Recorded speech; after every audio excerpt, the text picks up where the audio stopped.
Good afternoon, everybody. This is Debbie with John Burton Advocates for Youth. Welcome to our TA call today. It's about 1:59 according to my clock, so I'm going to wait just another minute or two. We do still have some people still logging on, so we're going to give it just a minute before we jump into the content, but I wanted to say hello and welcome all of you. I imagine that I have met many of you, but for those who haven't met, my name is Debbie Rauscher, and I am the project director for California College Pathways. You've probably been on these calls in the past with Deborah Pruitt, my colleague. She's actually out on leave for a few weeks, so I'm filling in for her to do this webinar today, but she'll be back in September. So if you have questions or you need to reach out in the next few weeks about anything, just note that you will get an out-of-office reply from her, but you can reach out to me about any questions you might have at any point. So I'm going to go ahead and get started. So again, welcome everybody. For those who have just joined, this is Debbie Rauscher with John Burton Advocates for Youth. And the topic for today's call is using data tools to track college transition. And I am going to just go over a couple of logistical items first. So most of you are probably listening on your computer, but if for any reason you're having trouble with the sound, you can also try to call in by phone. The phone number is there on your screen, and it also will be listed on the control panel. If you do have questions at any point during the web seminar, you can type them in through the questions panel that's on your control panel. And typically we'll take the questions at the end, although if somebody has a clarifying question or something like that, we might try to address it as we go along. So feel free to send your questions in at any point as we move through this. We are recording today's web seminar, and we're going to post it along with all the web seminars that we've done in the past on the website listed there. I will send out a link to everybody who's on this call today, as well as those folks who couldn't participate, with the link and the information about how to access the recording if you want to have other colleagues listen to it, or you just find it so fascinating you want to listen to it over and over again. And finally, there is a PDF of the slides that we're going to be using today available as a handout, which is on your control panel. So you should see something called handouts, and if you click that, there's two handouts listed. So one is called Using Data-Slides. Some people I know like to print out the PowerPoint to be able to take notes or follow along as we go. So that handout is the slides themselves that you're going to be seeing in the next few minutes. So you're welcome to download that and print it out. The other handout, CalPAT COE members, you can go ahead and download that as well. Our guests today, Ellie, Gemma, and Elliot, are going to be talking more about the context for that and what that handout is about as we move through the presentation. So before I turn it over to the folks from Educational Results Partnership, who have very graciously agreed to be our panelists on today's webinar, I wanted to just give a little bit of background information. So why data? I think this is probably fairly obvious to most folks on the call, but I think it's worth repeating. So why are we emphasizing data so much? So first and foremost, it's about tracking the effectiveness of your program and informing your program design. We're all here doing this work because we care about young people. We want them to be successful. And so it's important that we all understand whether or not the interventions that we're utilizing are actually having the desired outcomes. And if they're not, then figuring out what we can do differently to change those outcomes. And if they are, to think about how we can do more of what's working. Similarly, identifying these best practices that others can learn from. So this data helps us to figure out, oh, it looks like this particular intervention seems to be really effective. This county has more youth transitioning into college than anybody else. Let's go figure out what they're doing right so that we can document that and make sure other people are aware of what interventions seem to be most effective. Thirdly, it helps make the case for better policies and speaking from my own perspective as an advocate, people are probably aware that we do a lot of legislative advocacy, and having access to data is just so incredibly valuable to us when we go to the legislature and say things like foster youth aren't accessing financial aid and we need to change the rules about the Cal Grant program, which is the bill that we did this year, so that more foster youth can have access to the Cal Grant program.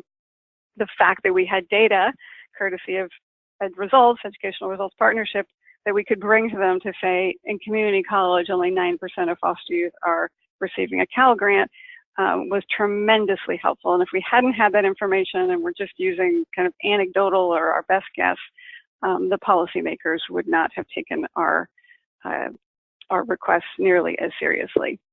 And then finally, of course, supporting continued funding for your program. Those of you who have been doing this work for a while undoubtedly remember the fact that the FYSCP program, and when it was formerly FYS, has definitely been on the chopping block more than once in the state budget, and advocates have successfully been able to maintain that funding. And having the data that shows what's working, shows that the program is effective, is just going to be enormously valuable for all of us to have in our back pocket the next time somebody comes along and once again starts thinking about wanting to cut the funding for the program. So I also wanted to highlight, oops, looks like my slide is looking a little funky there. Sorry about that. So I wanted to highlight some of the statutory and regulatory language that's in place, just as a refresher for folks in terms of what data is referenced in statute, specifically as it relates to post-secondary education. So in AB 854, the statute that created the FYSCP program, there is a number of different data points that CDE is supposed to be reporting to the legislature. So including that are a couple of things specific to post-secondary education. So again, my apologies that the smart art somehow isn't showing up properly, but what this is supposed to say is the first indicator is the number of foster youth who are participating in FYSCP who successfully transition into post-secondary education, so essentially college enrollment. So that's the one clear indicator that's in the statute. And then there's a more generic other indicators that can be used to track access to post-secondary education for pupils in foster care participating in an FYSCP to be determined by CDE. So essentially the statute requests that CDE, in collaboration with the Community College Chancellor's Office and CSU Chancellor's Office, identify what additional data points related to post-secondary education they would like the county programs to obtain. And based on that requirement in AB 854, CDE did recently, as I'm sure everybody knows, put out their list of data points that they're requesting from the counties. There's several that are specific to post-secondary education. I'm not going to go through all these. I'm sure you're all very familiar with these. The first one being the enrollment, which is the one that is actually articulated in statute, and then some other information about CTE, college credit, pathways completers, various things. So with that, I am going to turn it over to Ellie, Gemma, and Elliot. So in order to do that, I'm going to go ahead and make Ellie, Gemma the presenter. So Ellie, Gemma, you should be the presenter now if you want to show your screen with the PowerPoint. Okay, 1 second.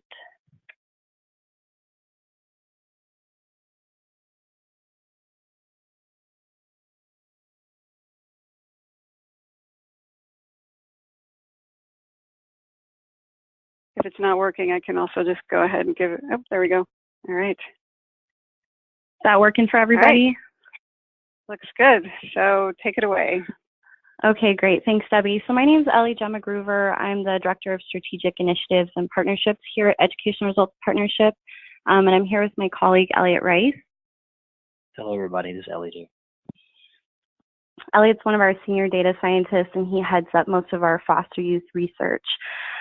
So a quick overview of ERP and who we are. We're a 501c3 nonprofit, and kind of our mission is to use data science to solve education and workforce challenges. So our tagline is that we're data informed, employer led, and equity focused.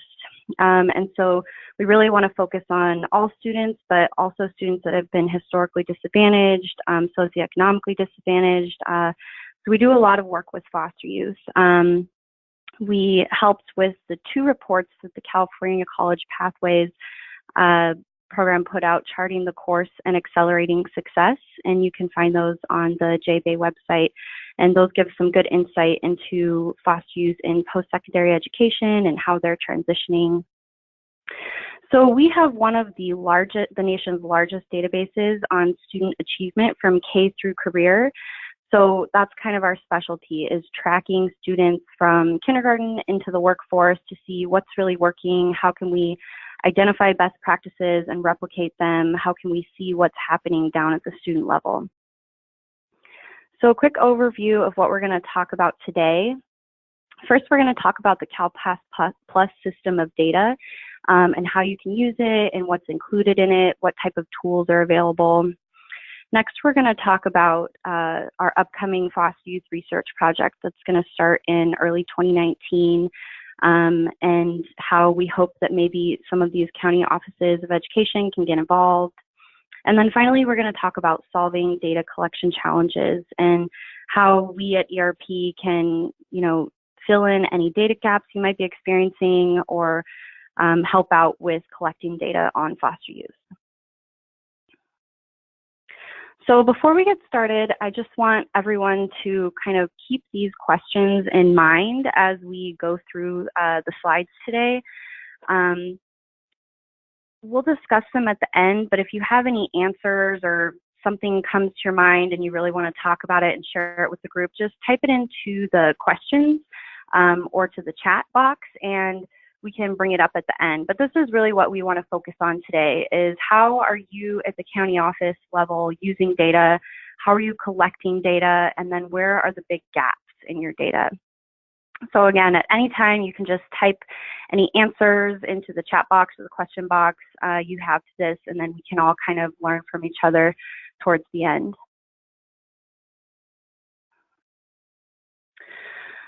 So first I want to go over CalPAS Plus. This is a picture of the homepage, and CalPAS Plus is a California Community College Chancellor's Office funded initiative that's meant to provide actionable data to help improve student success.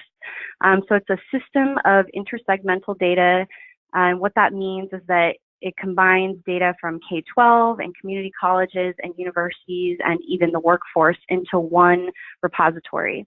And so ERP manages CalPAS Plus, and how we get this data is through, we have the full community college data set, and then we actually go out and knock on doors with K-12 districts and county offices of education to get data sharing agreements so that we can get student level data to put into the system so that we can track students across segments. And that's really valuable, as we'll see later. Elliot's going to talk about some of the tools on the system, but we can look at transition reports, college readiness, STEM readiness, CTE pathways. So there's a lot going on in the system. It's voluntary participation, so members can submit their data and see other members' data, but it is password protected. So the public can't, there are a few public tools, but the public can't go in and, see data from a specific school unless they're a member. And again, it's meant to improve data-informed decision-making, and it's meant to be a tool to help folks, stakeholders from education, philanthropy, policymakers, have good data on what's happening in education in California. So I just want to call your attention to the upper right-hand corner. This is the login button. So this is where you're going to go if you want to log into the system and start looking at some data. So once you click that page, once you click that button, you'll come to this page. And And many of your institutions are already members of CalPass Plus, which means that you can get into the system and see the data. So that's what that second handout that Debbie was talking about in the beginning of the presentation is. It's a list of all of our County Office of Education members. So if you see your county office on that list, that means that you're a member institution and therefore you can get an account. So what you're gonna do is if you don't know if you have an account, you can just come over here to new users and use your institutional email address to request an account, and then our IT administrator will give you an account based off of your institutional email.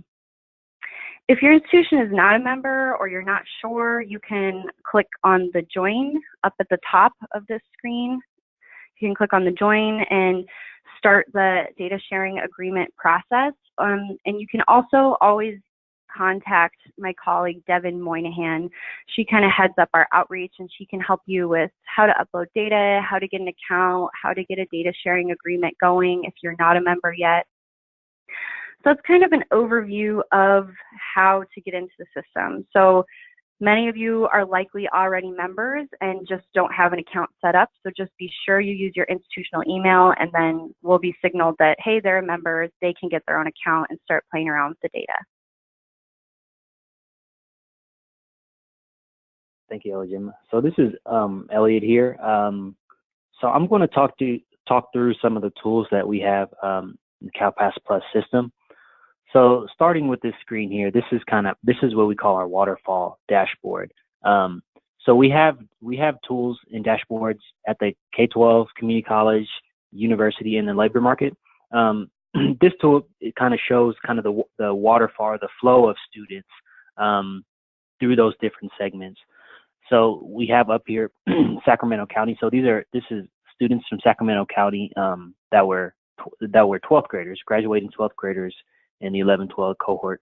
And so you can see that we track those students 4 years before that date. And we can see who started in the district, who graduated within the district, that particular district, in 4 years, right? So it's not an actual, it's not the graduation rate that CDE would publish, but it's kind of who has started in our district, who finished in our district.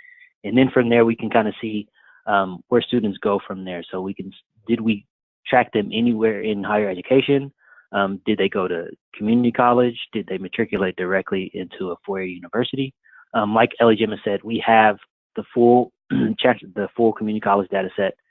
We have over 700 MOUs on the K-12 side, and we have about MOUs with half the CSUs and UCs. And we also get, from the Chancellor's Office, we also get a cut of National Student Clearinghouse data. So if a student touches a community college, we then get their information where we can track them to any four-year university in the nation. So this is kind of the splash page where you can see, all right, where's the general flow? So are students going to community college? Are they exiting without degrees? Are they enrolling in universities? So this is our waterfall chart. So the next tool here is we call our high school to community college transition report. So you can see up there at the top, we have it statewide, or all CalPass Plus members. You can actually drill down to school district or a particular school. You select whatever cohort you want to use. And again, we kind of see some of that transitional information, right? So how many students went to community college? If they did go to community college, how many students then subsequently went to a four-year university? We have some metrics around college readiness. So we're looking at how many students went to community college, but if they went to community college, did they take math or English in their first 2 years? And then if they took math or English, was it transfer level? Was it below transfer level? And then at the bottom there, we have kind of the community college award data, right? So did they get a certificate or associates? And so there's a circle there where you can select your cohort. And we just want to highlight that under AB 705, going into the future, we should see that number, transfer level math, increase over time, as well as transfer level English. So that was just kind of our overall high school to community college transition report. We also have a report which is our foster youth dashboard, right now is just for community colleges. So we can look at foster youth students who self-identify as foster youth at the community college level and kind of see how they're persisting, are they gaining awards, their financial aid status, things like that. So here's the splash page for the community college foster youth report. So right now you can see that we have basic descriptive statistics, right? So you can drill down from a college year and you can see how foster youth students at that particular school are performing versus their non-foster youth counterparts. And so we have it set up, in different tranches of information. So we can see, are students equipped? What are they doing when they enroll? Are they earning? And then we look at Embark. We also can see comparable, so you can see how foster youth students at different schools are performing compared to each other.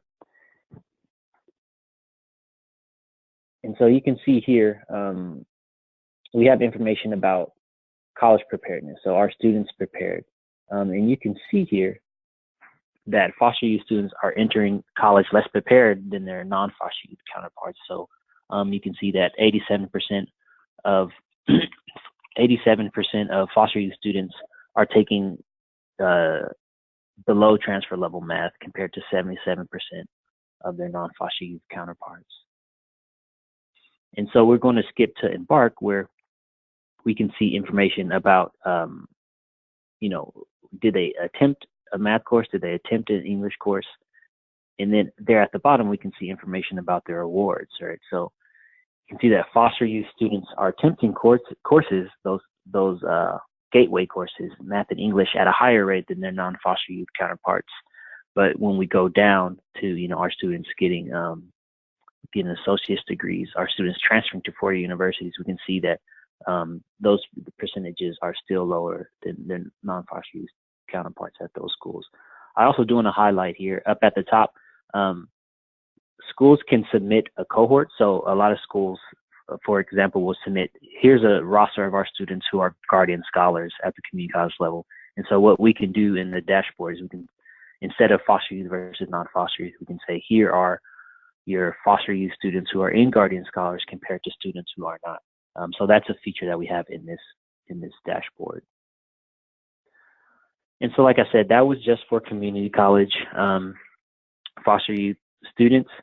So the way that foster youth students are identified at the community college level is when they do CCC apply, they're asked, have you ever been court-appointed foster youth? So they self-identify at the community college level.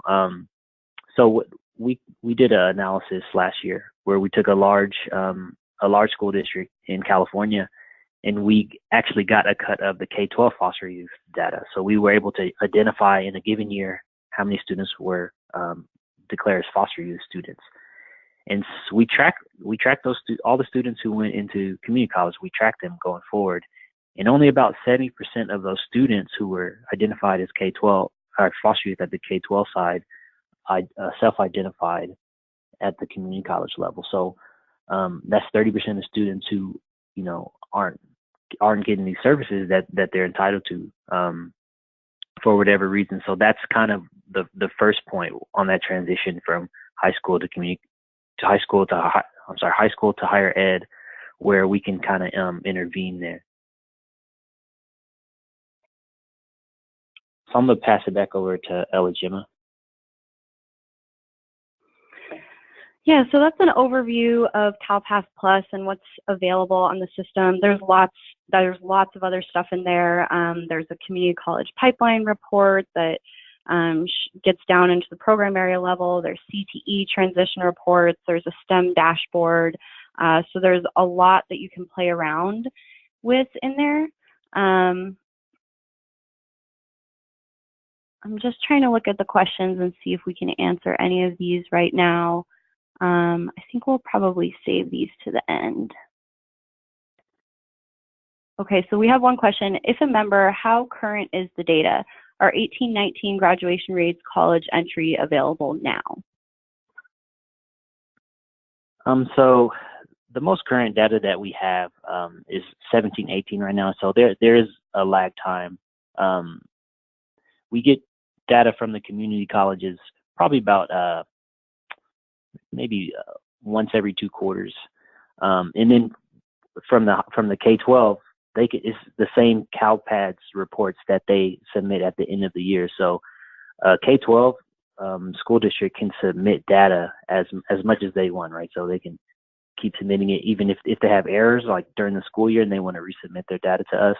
But so for as far as recency of the data, probably 17-18 is the most recent data we have. Okay, so if there's more questions at the end about CalPAS Plus, we'll be happy to answer those. And then you can always reach out on the CalPAS Plus website to our help desk to ask more technical questions or reach out to anyone here at ERP. We love talking CalPAS Plus. So I'm going to give a quick overview of this upcoming research project that ERP has. We're going to be starting here in September and go through the next year. So we're partnering with John Burton Advocates for Youth and the California College Pathways program to implement this research project, and there's 3 components to the project. So the first component is this one here on the left, is an analysis of the impact of child welfare experiences on post-secondary success. So for this component of the project, we're going to be working with the Cal Youth Study out of Chapin Hall at University of Chicago. So many of you were probably on the webinar earlier this month with Mark Courtney. So we're going to kind of be participating in the next phase of that research where we actually connect individual child welfare experiences with an individual student's post-secondary success with a specific focus on extended care and how extended care impacts a student's success in completing, in persistence, and enrolling, transitioning onto a 4-year university, and then even into the labor market. The second component of the project is really the one that's probably most useful to all you folks. We're going to be mapping K-12 to post-secondary transition outcomes. So we're going to be looking at how many students from these larger districts in the states and some of the smaller districts in the state are transitioning into post-secondary. So trying to get an understanding of what's happening between high school and college for foster youth. Right now we have a lot of information on what's happening for foster youth while they're in college, but we don't really have a lot of information on that transition period and how students are faring in the transition process. So for this component of the project, a big piece of it is going to be getting data from K-12 districts. So we have a lot of data from, all of our 700 data sharing agreements across the state, but we don't have specific cuts of foster youth for most of this data. So that's going to be a big part of this, is conducting outreach to districts to make sure that we can get, flag their students as this student is a foster youth in this data cut. And then the third component of the project is just going to be maintaining and enhancing the foster youth dashboard, and then continuing to provide technical assistance and data support to foster youth stakeholders like Debbie, so that when she does go before our legislators, she can have the data she needs to advocate for the services that foster youth need. And then that first part, kind of maintaining and enhancing the foster youth dashboard, we just kind of showed some screenshots of the dashboard, and it's not the most aesthetically pleasing dashboard. So we really want to improve the user interface and the usability of the tool to make sure that it's usable for a wide range of audiences. So even if you're not super comfortable with data, we want you to be able to use that dashboard and feel like you're making good decisions. So with this project, there's a lot of opportunities for collaboration, and we've already spoken with a lot of county offices of education about this project and how they can get involved. So the first way to get involved in the project is as a thought partnership. We do a lot of research and education, and it's not all surrounding foster youth. So there's a big learning curve for us when it comes to this specific population. And so the more we interact with the field, the more we interact with the foster youth liaisons based at the county offices, the more we can kind of tailor this research project to the needs of the field. And so we really want it to be responsive and valuable, and we want the end product to be something that we all see as valuable to those that are, out in the field. The second way that county offices can collaborate on this project is through relationship building. So like I said, in that second component of the project where we're mapping K-12 to post-secondary transitions, it's really going to be about identifying those champions in the K-12 districts who may want to be involved in the project. So, relationship building and identifying those passionate champions is how ERP does our work. We really rely on knocking on doors and finding people that, will work with their IT department, work with their research department to get us a cut of data that we can then connect with post-secondary data and see what the patterns are. So with some of the county offices that we've been talking to, we've said, who do you know in this district that might be able to help us get some data and might see the value in this research project? And so relationship building is really important for this project. And then finally, data sharing. So while we can get data directly from districts, and we already do, we can also get data from county offices. So, we want to explore the possibility of uploading your own data to the system. And one of the benefits of that is that if we're able to get data from the K-12s and the county offices, we can provide FOSS-U specific transition reports that can meet those accountability requirements for CDE that Debbie was talking about earlier in the presentation. So I know that that's a challenge for a lot of county offices to know where their students have gone, and we have all that information. We know where the students have gone. We just need to know that they were a foster youth to be able to kind of flag that and generate such a report.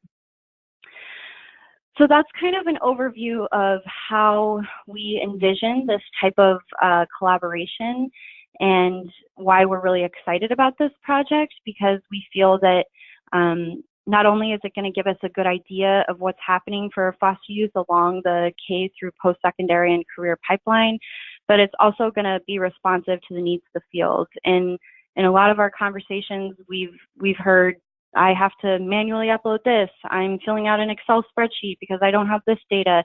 And so that's really what we're here for, is to try and figure out what's the problem and how can we solve it, because we know that data-informed decision-making is effective. And so, so that's kind of an overview of how we see collaboration. So next, we'll just kind of get into some logistics of how you can upload data on CalPass+. Yeah, so when you go to calpassplus.org, our homepage, you can directly on the splash page there, you can see that the tile all the way there to the left. You can just hover over that, and then you'll get a drop down where you can click to upload data. So we typically just we'll take a flat file in. So this can be in any format. It can be an Excel, it can be a CSV file. So as long as we just get that flat file in, we can take it in any kind of format. So that's where you could upload the 5.7 foster youth enrolled student list, or we also accept the 5.9, which is the former foster youth student list. So these are CalPads reports. So we try to make it easy where we don't need a custom report.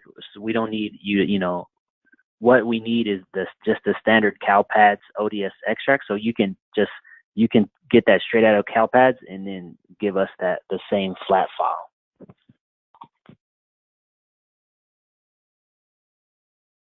And so we do have a full privacy report on our website, so you can go there and read it. But pretty much what it's saying is that CalPass Plus is it's a group of members, right? So Ed Results, we don't own the data; it's your data, right? So as far as what we can do with it, as long as it's in the parameters of the MOU, you have full reign over that data. But what I'll talk about is the privacy is that. So you upload the data, it doesn't go directly to our web servers, right? So it goes through a secure FTP server. So that means that if you have personally identifiable information, right? So names, birth dates, that doesn't go onto our servers. Before any of that any of the information touches our web servers, we strip all the PI out, right? So names and birthdays and genders and all these things will instead of having the raw information in our web servers, we'll encrypt it. So none of that is ever going to be held by us.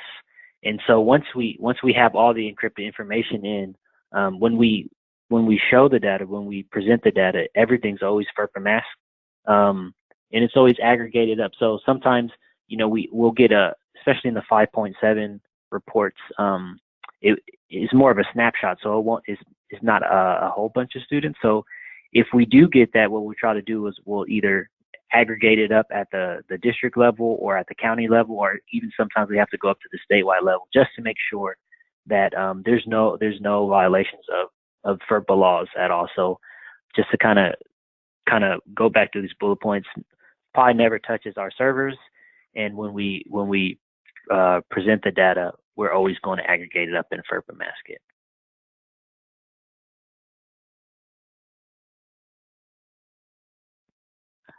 So I'm going to go ahead and turn it back over to Debbie just to talk about the 2018-19 FAFSA challenge really quick, and then we can get to some questions and maybe talk a little bit more about data.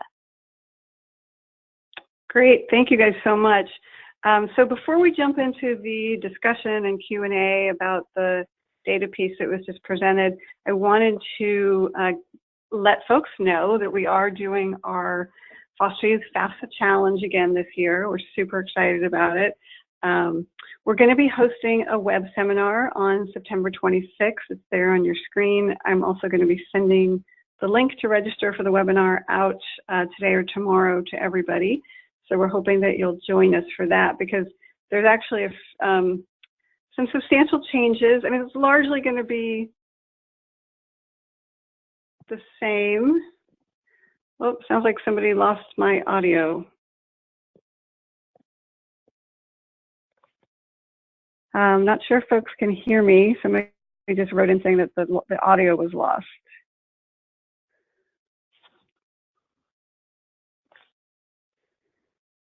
Okay, all right, sounds like people can hear. So I'm not sure, the one person who just wrote in and lost audio, it sounds like it's an issue with your system, but you probably can't hear me saying that. Anyway, so we are gonna make some changes based on the feedback that we received from all of you last year. We have some new materials available that are gonna be coming out in October, including the financial aid guide is being revised to reflect some changes to the FAFSA that we're going to be going over. We're actually producing a Spanish language version of the financial aid guide. So we're really excited about this year's FAFSA challenge. Hope that all of you will sign up to join. So definitely tune in for that. So with that, I'm going to go back to the question of data. There's a couple of questions that have come in through the chat. If others have questions, feel free to send them in. So the first is about whether you're trying to identify foster youth who are in care after their 16th birthday, or currently care, or aged out between 18 and 21. So I'm actually going to say something to that question first, and then I'm going to ask Gemma or Elliot for you to address it as well. So I know that there's lots of different ways that foster youth are defined. And for the purposes of the research project, we are even going to be using some different definitions for the different parts of the project. So for the part of the project where we're comparing the data that CalPAS Plus has with the child welfare data that Mark Courtney has, he actually has a data set of youth who are in care after the age of 16 at any time. So most likely that's going to be the data set that is going to be used for that comparison. For the K-12 piece, I think it's going to be a little bit different, just again, because of the data that's available. And Gemma, do you want to say anything to that, or should I talk more about that? So I think you hit the nail right on the head. So as far as what we can do, we're also asking for that 5.9 report, so we can track former foster youth. So the 5.7 is kind of more of a snapshot.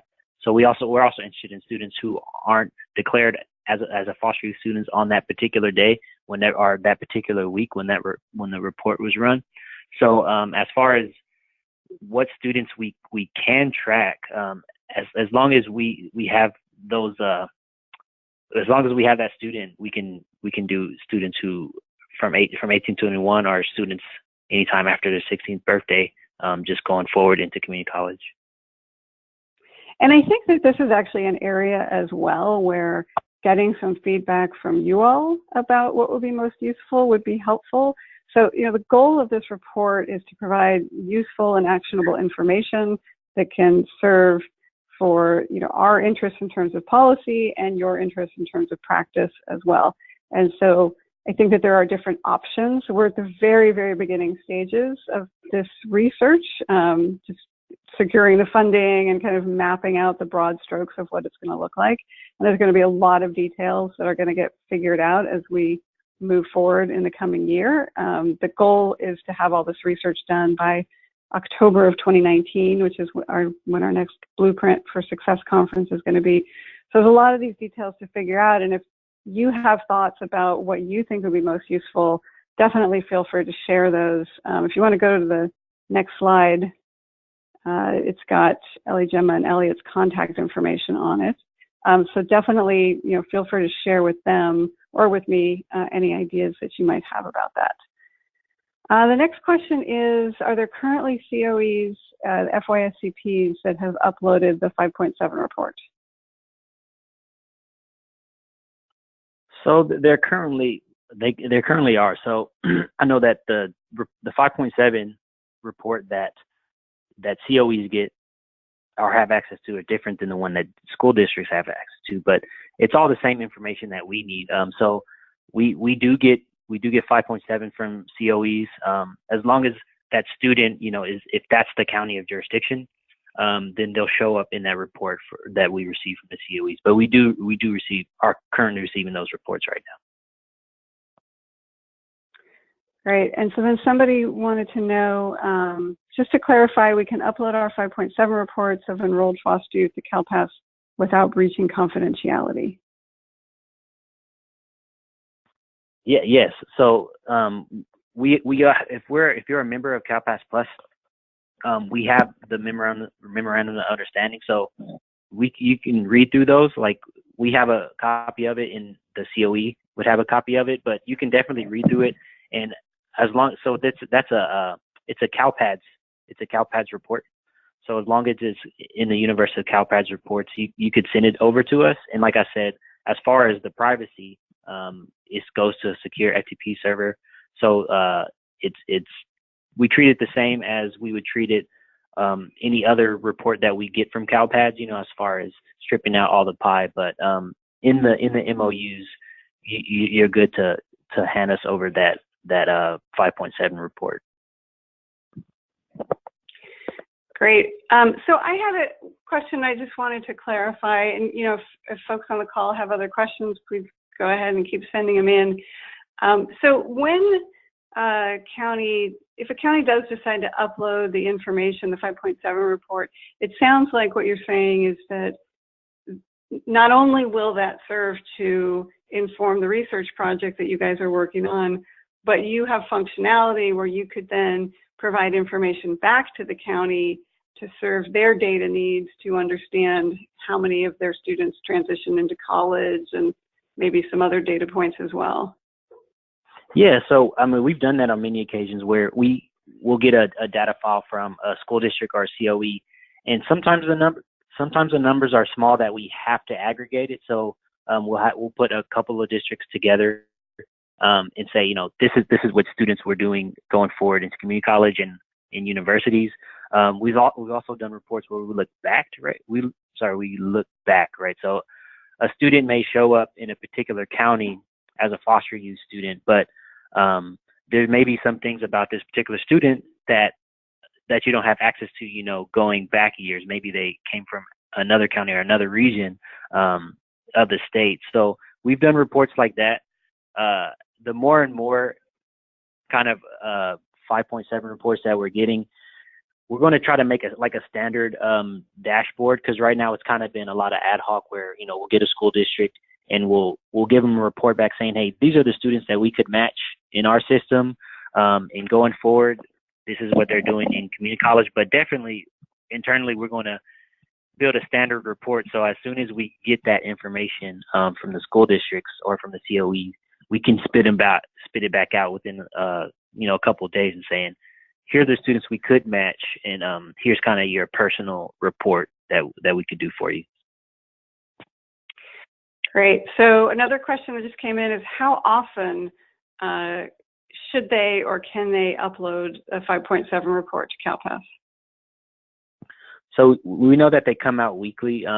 What we've done in the past is we'll get like that first snapshot, and then a school district will say, okay, maybe we want to do it next semester. You can upload it as much as you want. You can keep uploading that, and we can kind of build. So we know that some students fall off that report at some parts of the year, and there's more students that come on. So if you can upload it weekly if you want, and then we can kind of build that repository where it's okay at this particular COE or this particular school district, we'll just keep matching students. So if there's more students that come on, throughout the school year, we can do that.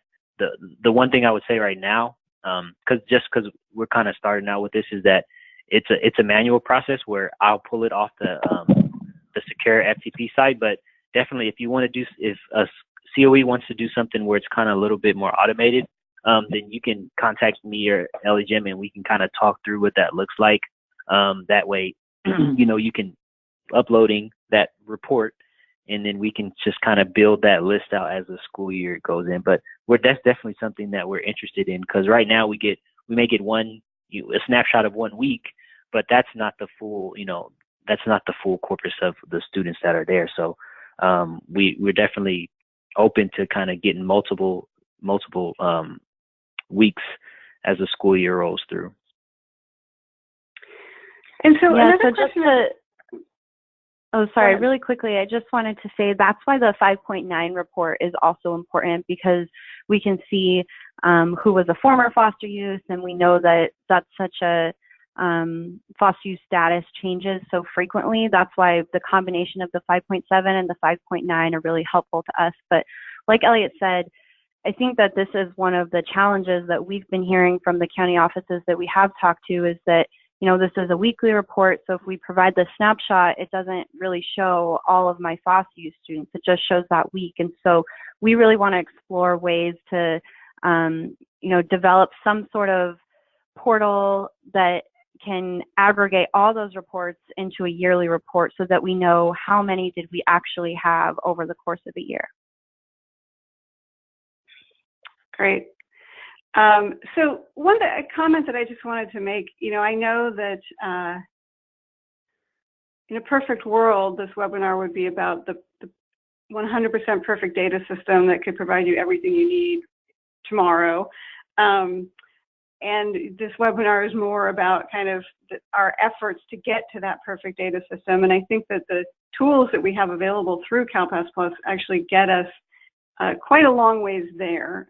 It's pretty robust what we're going to be able to get out of the system for folks that are interested in utilizing the tool. So, for those of you who are willing to and interested in uploading data, know that it's going to lead to better and better things as we move along. So this is going to be somewhat of an experimental year as we start to build these new tools, but then eventually over the long term, the goal here is really that we have a system set up that gives you guys access to the information that you need easily and timely to be able to do your work.